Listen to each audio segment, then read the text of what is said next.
bedtime?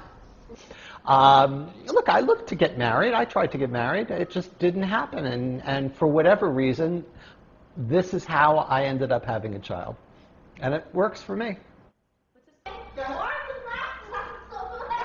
What's the joke about the cow? How does that go?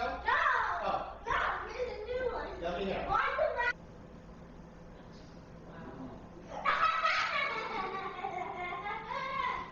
And at night he still comes in close to the bed with each other. Well, I mean, from the time he was 2 or 3 years old, he would ask, how come I don't have a mom? And I was always very honest with him. And, you know, I said he would want to know how he was born. And from the time he could talk, he knew about the surrogate, and he knew about the embryo, and he doesn't quite understand it, but he knows all the terms. And this is his life. This is his history. This is who he is. So it's not odd for him. And we fit in with all the, you know, I fit in all the other moms in school. You know, I'm always the one dropping off in school in the morning with all the moms, you know, and, you know, that's just how it is. I'm at all the birthday parties, and I like it.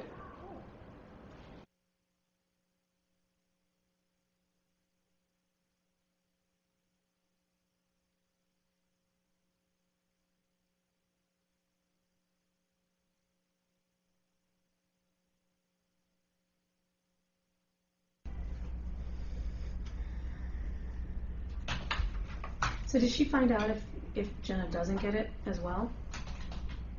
So I think that probably for all time, both men and women have, you know, acted on the compelling wish to be a parent in whatever way was available.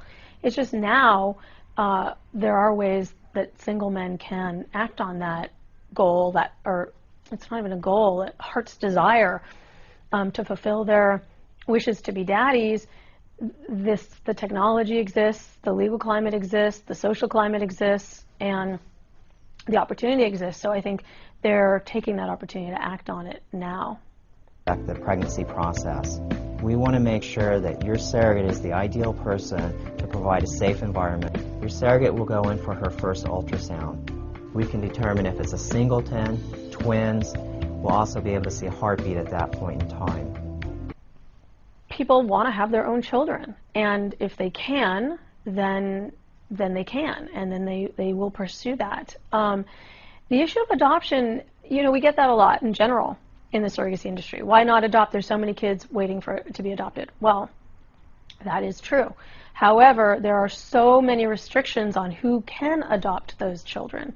It's not as simple as declaring, I want to go adopt a child, and I'm going to do it. If you're a married heterosexual couple, there are roadblocks and it's really hard. If you're a single woman, there are roadblocks and it's really hard. If you're a single man, it's close to impossible. So that's how you could make a sphere, but you have to make a lot of them. Mm-hmm. A lot of them. Yep. I don't know, because I don't even know what I'm making. Right. But Ben is starting some new after-school projects after overpowered ones that eat the zombies. Those are both 150, which is 2 over 100. Oh, wow. Because each time you get a son, it's always 25. So 25 plus 25 equals 50. Right. In the last 7 years, since I've had Ben, it's certainly become more, if not acceptable, certainly more expected almost. It's not that unusual. I mean, it's unusual for people to meet somebody like me, but the concept is not that unusual anymore. Creative, that's where you have no hearts, you could fly, and you get infinite amount of blocks. Oh, wow. Infinite amount. Well, every blocks say blocks, this is a different reason. Okay, what? Well, it was very complicated. Growing Generation was terrific. They walk you through it. It's not cheap. It's pretty expensive. But I always say it's cheaper than a wife, you know? And that's the truth. So anyway, here we are. Do you eat